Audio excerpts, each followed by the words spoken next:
You're listening to Play Therapy Community Podcast, episode 57. Welcome to Play Therapy Community Podcast, providing connection, information, and inspiration to child therapists all around the world. Here's your host, a licensed psychotherapist, a registered play therapist, and my mom, Jackie Flynn. Hi, everyone. Welcome back to another episode of Play Therapy Community Podcast. I'm so excited about having today's guest on the show. It is Mercedes Zamudio, and she is a licensed clinical social worker and a parent coach. She's a speaker and the author of a new book coming out who helps parents and children communicate with each other, manage emotional trauma, navigate social media and technology together, and just develop healthy parent-child relationships. Over the course of her career, she has worked with adoptive families, foster families, teen parents, parents navigating the Child Protective Services system, and living with children with mental illness. Mercedes started the End Parent Shaming movement, as well as she coined the term shame-proof parenting, using it both to bring awareness to ending parent shame and to just educate people about the whole issue. Mercedes is a leading parent expert, and she has an amazing following on social media that allows her to reach the hearts of thousands of parents who feel heard and seen in their parenting journey. I know I'm a member of her Facebook group, and I love it. Or I think it's a page. She's been featured on the Huffington Post, U.S. News and Report, Women's Day, LA Parent Magazine, CBS LA, and Kids in the House. Mercedes seeks to empower parents to believe that they are already great guides for raising their happy and healthy children. So you could read more about her at shameproofparenting.com. And I'll have a lot of stuff in the show notes, too, on ways that you can find out how to learn more about her and her work and get access to the wonderful stuff she's done. Well, thank you so much for being on the show today, Mercedes. Thank you so much for having me, Jackie. It feels surreal. You know, I'm a huge fan of yours. Everything that you do, I'm just in awe. You're amazing. So to have you here and sharing you in your message with my listeners feels really good. Thank you so much. I feel the same way about your work, too, and your podcast, too. Oh, thank you. Okay, so recently I watched the coolest little video with you on it about sibling rivalry. And I know that is an area that many people struggle with on how to respond. I mean, it definitely can be frustrating as a parent, but then with the bigger picture, you know, what's important to know when it comes to sibling rivalry? Yeah, I think you're right. It is a huge issue for a lot of families, actually. And I think it's a huge issue because no matter what, I think we forget that our relationships, especially in our family, we're having relationships with other humans. Mm-hmm. And so what I really teach my parents and encourage my parents to do is to acknowledge that each child is their own separate human with their own separate understanding of the world, their own separate identity. Mm-hmm. And as it is with other humans who aren't in our family, we don't always get along or see eye to eye. The same is also possible within a family, within a sibling dynamic, to not always see eye to eye. And so I think the first thing that I try to encourage my parents to do with sibling rivalry is to acknowledge that mm-hmm. you're going to have 2 or 3 or more kids that, again, because of their varying identities and the varying experiences that they go through, they're not always going to understand each other. They're not always going to want to understand each other, but the idea is that you want to encourage them to at least respect each other. Mm-hmm. Yeah, and you're so right. They are 2 or ever how many siblings they are, very different human beings, and sometimes we like each other and sometimes we don't. But right? That respect is so key. It is. So it is. Now, give us sorry I interrupted you, but give us like some tangible advice of like you hear them arguing in the other room and you just feel like jumping in and telling them to cut it out. What are your thoughts on that? So I think, I'll do it with different age groups. So I think with younger kids, it's one of the things that you do want to kind of get in there and say, hey, let's break it up, especially if there's any kind of physical stuff going on. Mm-hmm. You definitely want to get in there and try to break it up. I would say like if they are 6 and under, maybe 5 and under, right? Mm-hmm. Where they're hitting, they might be throwing toys, because at that age, the idea of being able to communicate is still very new to them. So it's like, yes, you definitely don't want to say, okay, you guys say this and say that. They might not be able to do that. So taking with younger kids, I would say what you really want to do as the parent of siblings of younger kids who are maybe together 6 and under, you want to really understand both their personalities and help them to understand how their personalities can coexist in the world or in the room together or in the house together. So, for example, if they are fighting over a certain toy, which is very huge, or an iPad, which is very huge for that age, you can have 2 separate ones, which I know is definitely something a parent can do. But if you don't want to have 2 separate ones, then you definitely want to talk about, okay, this is who gets what, this is how we're going to do it. And if anybody does not adhere to that, then I will take the iPad away until we can figure out how to get back on track together. So again, as a parent of siblings that have younger kids, you definitely want to set the limits for them, let them know what's going on, and then helping them to really understand that if we adhere to these limits with each other, we can have kind of a more harmonious understanding. Oh, it seems like a great blueprint for other relationships in their life too, that they could really understand how all that works. Right. And then I would say with older kids, you really want to start helping them to understand how they are different and how they're similar. So you really want to sit them down. And this is why I'm really big, especially if you have siblings, on doing family meetings, because I think a lot happens as we get older, as our kids are having more friends and going to different schools and start having more influences outside of their siblings, their identities start to emerge. And a lot can get lost if we're just shuffling from one activity to the next activity and we're not really spending time together. We lose sight of each other. We lose sight of who's living in the house with me. And so for older kids, I think it's really important to do family meetings regularly. So that way the siblings can get to know each other a little bit better. They can get to know each other's stresses, each other's triumphs and accomplishments. They can get to know each other. And in those family meetings, you can begin to set limits for what is okay, how can we deal with arguments, how can we deal with disagreements, and everybody in the family can say, oh, okay, I understand. Well, my sister, it comes back from practice, she's really tired, so maybe just barging into her room isn't the best time to do that, because she's really tired and she's trying to chill, or maybe when I come home, not taking the remote out of somebody's hand because they really have a hard time with that, but maybe asking, right? And again, these seem very simple on the surface, but what happens underneath all of that is that I'm starting to understand how other people work. Yeah, and it sounds like a piece of emotional intelligence, realizing how people's emotional responses get into interactions together. Yes, definitely. And with those kind of interactions, I really stress that parents don't set up the limits for their kids that are older, but that you help them set up limits. You talk to them and say, well, Jackie tends to do this. So what can we do together to help when Jackie's in finals week? What can we do to help her? Or when, we're all really tired because we've all been at practice and school all day and we're all trying to just get to bed. What can we do to help each other? Right. Yeah. That way you're giving that faculty back to them. You're not just saying, oh, Jackie's your sister, you got to like her. You're not saying that, but you're saying, okay, we're all in the house together. We've been living here for umpteen years together, and we've got about 10 more years with each other. So how are we gonna figure it out? Yeah. Right.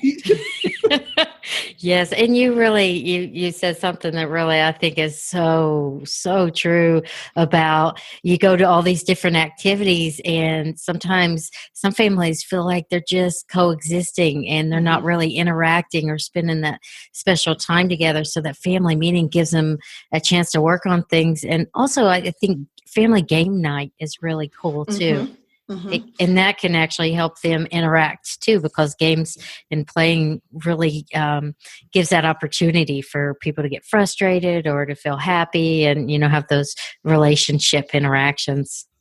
Yeah, I do. And I'll even say this. I actually encourage my families to do them separately. So the reason why I like family meetings is because it actually allows us to talk. I think you Yeah. mentioned something that's really important, which is in today's world, there's such a busyness. Everybody's got something to Yes. do. I have not worked with any family that comes home after school and has nothing to do. Almost Yeah. every family has games and events and homework and just so much stuff that it just talking to each other feels like a chore sometimes, outside of talking about schedules, just saying, how are you doing? And what happened here? And did you pass that test? And did you ever talk to that friend? And just having those normal conversations, because everyone is going, don't happen. So I always stress having family meetings just to talk. If you want to do game night or go to Disneyland or go to different things, that can be a Yes. separate family thing where you guys aren't talking. You're just having fun, right? You're not worried about the stressors of the family. You're just enjoying each other.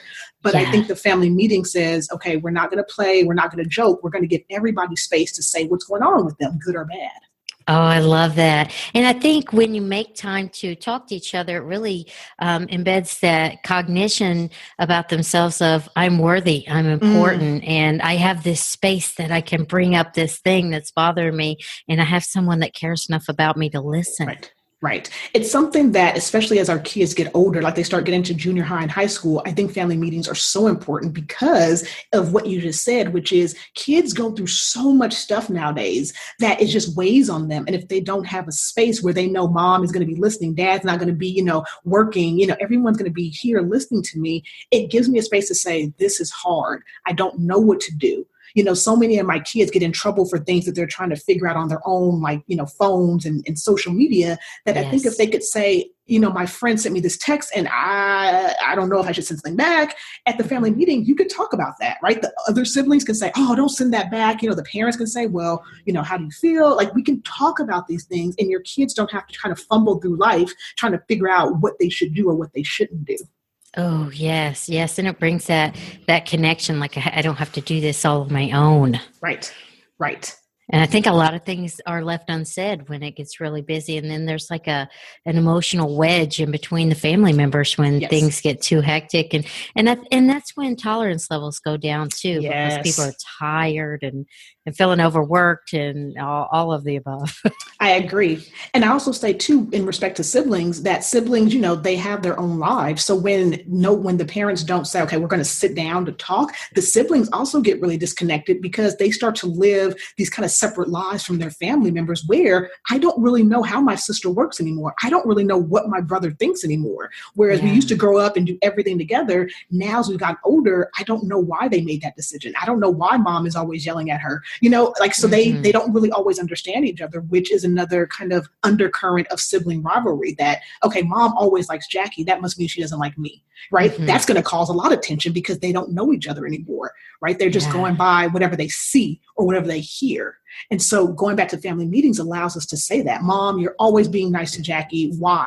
And we get to Mhm. talk about that, in that Yeah. meeting.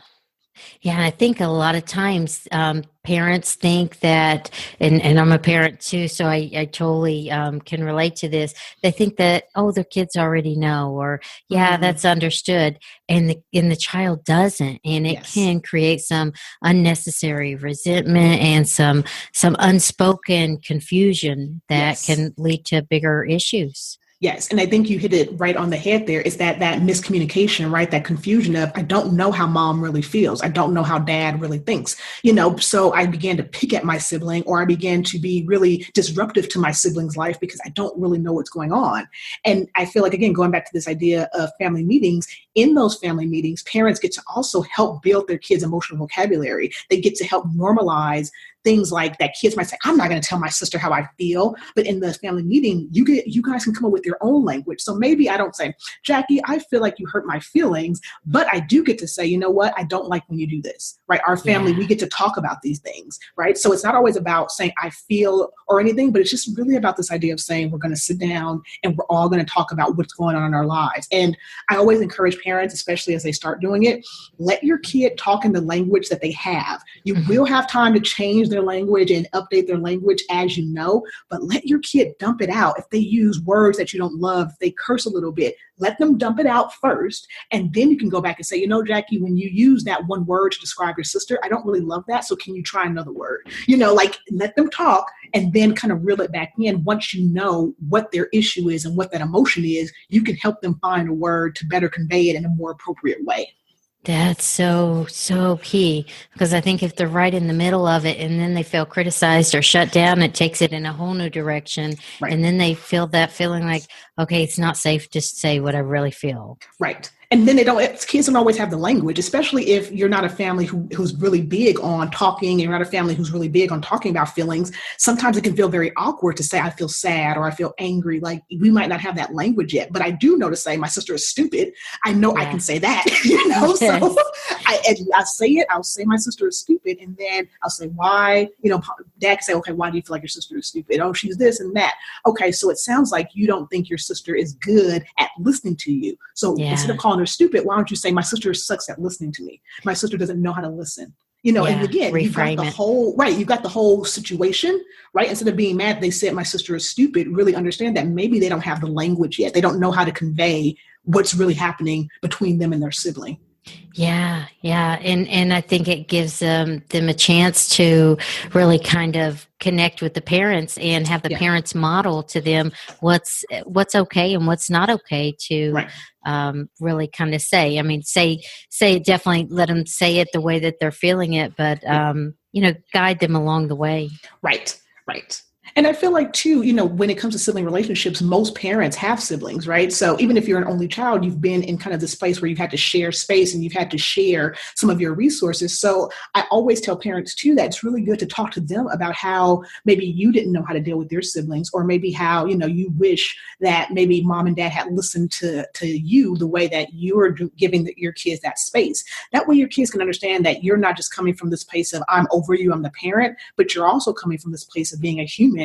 And you acknowledge and normalize how difficult it is to have relationships with other family members, because it is hard sometimes. Oh my goodness, yes. And normalize, I think, is the good word there. Right. Now, I know it can get, when you say it can be hard sometimes, it can be extra difficult, like if some of the family situations, such as blended families that are maybe struggling to adjust, or if someone in the family, one of the siblings has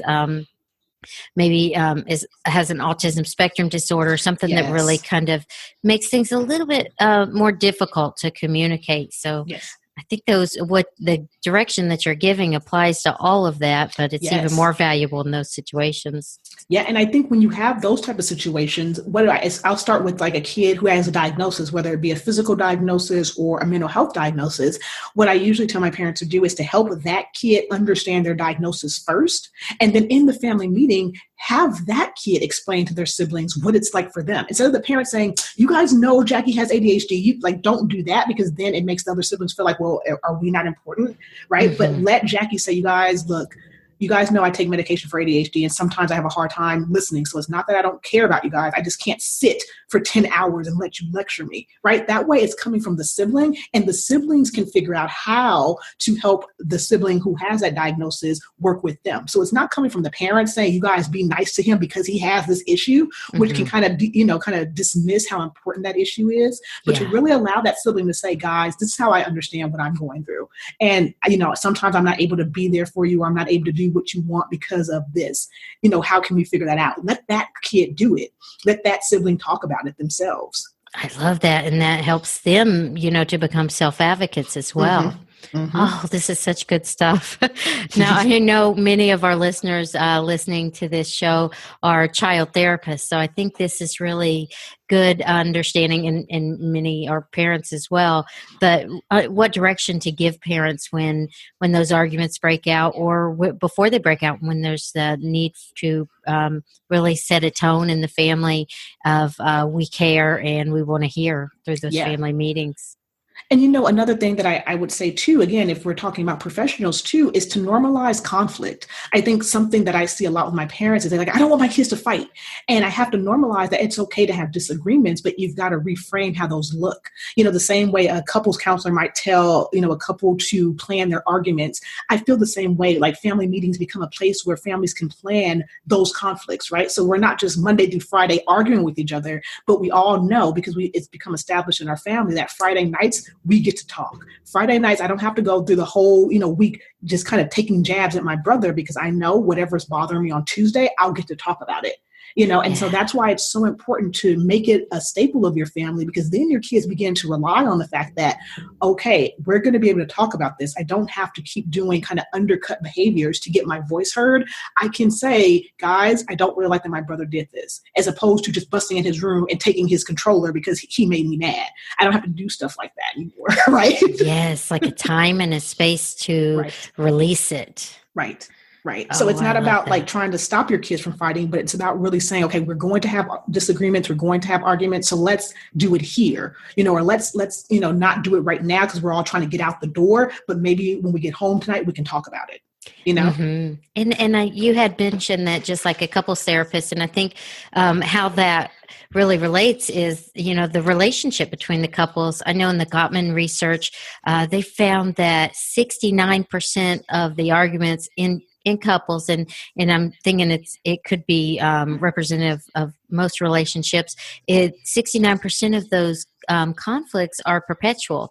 They really don't have a solution. So it's not trying, it's definitely not good to cut out the argument, because then you have somebody that's like conflict avoidance. But how do you have conflict in a healthy way that doesn't leave people feeling broken and cut and damaged? Yes. And then understanding that some conflicts get resolved immediately. It's something as simple as just listen to me. But some things are they do take time. And again, that's something else. It goes back to normalizing the nature and the ebb and flow of human relationships. That some things, yes, we can talk about it once or twice and it's kind of squashed. And some things, because they just affect people differently, we're going to have to keep talking about it, or we're going to have to keep making sure and checking in with each other. And I think really taking time to understand that about your siblings, that one sibling might hold on to things longer. That doesn't make them, one way or the other. It's just like, okay, I know that Mercedes tends to hold on to things longer, so we might need to check in with her every family meeting to make sure that thing is really still okay for her. You know what I mean? As opposed to demonizing her and saying, oh my God, can't you get over it already? Why, we talked about it last time, like really understanding that. Yes. And oh gosh, this is so good. You saying that, can't you get over it already? I think those kind of statements really put a wedge in between relationships, and just really, even just honoring that it's still hard for the person to think about that issue. That in itself is healing and kind of makes it dissipate a little bit. Yeah. It does. Wonderful. I just want to add one more thing before we leave this part. In Dr. Siegel's book, The Whole Brain Child, he talks about to name it is to tame it. So when we have those family meetings, really bringing out the names of the emotions, like you're feeling confused, or you're feeling angry, you're feeling sad, or you're feeling happy, excited. When you name those emotions, then that in itself can help them work through it. And, could I add just one more thing about Dr. Dan Siegel? And I want to say it might be in the Parenting from the Inside Out book, that he talks about something that I constantly use in my work, which is the repair and rupture cycle. And it kind of goes back to that idea of normalizing conflict, where there are going to be ruptures in relationships, but you have to learn how to repair them. So that way those ruptures don't kind of metastasize and grow into bigger issues in the family. So I would also recommend reading kind of his stuff about that repair and rupture cycle, because I think that's something that, especially in sibling relationships, is such an interesting concept to understand. Absolutely. Yeah, he has that handy model of the brain, which is so good. And he talks about just as parents, we make mistakes, and maybe we get upset and maybe lose it with our child. He calls it flipping your lid. And then going back and making a repair with your child, and making that repair makes it not as heavily embedded into their brain as a dysfunctional interaction between themselves and their parent. But also it models to them that, hey, you can make mistakes and you can apologize for those mistakes, and you can be human. Yes, exactly. Such good stuff. I love it in his brainstorm book. He talked about, he did that, and then he I seen a YouTube video. He's talking about the Brainstorm book, and then he went back and asked his teenager what they thought, and they're like, "Dad, that makes you look like a jerk when you say that." But he's like, well, that's how it is. I want people to know. Yeah. And we're all human. I think making that repair after a rupture is so important. It gives our children a chance to really, it normalizes it for them, but it lets them know that, hey, you can repair it after a rupture. You don't have to let it hurt forever and ever. Yes, exactly. Well, we're almost out of the time today, but I want to make sure that our listeners really know how to find you and how to find like your social media and your website and your new book coming out. So tell us all about where they can find you. So the good news is that all of my stuff is pretty much connected now. So you can find me on shameproofparenting.com. And that's pretty much the hub to start with anything. So my social media is all there. My blogs are there, videos, as well as links to get my book. So you should be able to get there right now. And, well, not right now, but you should be able to totally go there and, say, all right, I want to see where her book is. It's right there on the homepage. I want to know more about her social media. And I'm all over social media. So you sure are. So you can definitely start at my website and kind of go from there to connect with me. Yeah, looking amazing too. Your videos are incredible, and you just have an energy to you that is it just fills you up with like hope. I love it. Love it. Thank you. All right. Well, thank you so much for being on the show today, Mercedes. Thank you so much for having me, Jackie. Bye-bye. Oh, I hope you enjoyed that conversation as much as I did. I have a lot of respect for Mercedes. I think she's just an amazing person, but she's certainly an incredible parenting coach. She has a great book, lots of resources. So you can find out the links at playtherapycommunity.com and just click on podcast. And also there you can join our free newsletter too. I send out a newsletter periodically via email where you can get some information. So if you'd like that, go ahead and visit the site. I have a free video that you can view of my top 3 most used miniatures in my sand tray therapy practice. I love sand tray therapy. Well, if you haven't done so yet, please join us in our Facebook group. It's Play Therapy Community and Parenting in the Rain Community, and there's a Facebook page there as well. Also, I would love for you to subscribe, rate, and review the podcast in iTunes. It really means a lot. I read every review myself, and some of the messages, whether on the reviews or what you guys have sent to me, whether via Facebook messaging or I've received some email, have literally brought tears to my eyes. I love you guys. It means a lot to be able to meet you like this. Well, thank you so much for listening, and until next time, take care.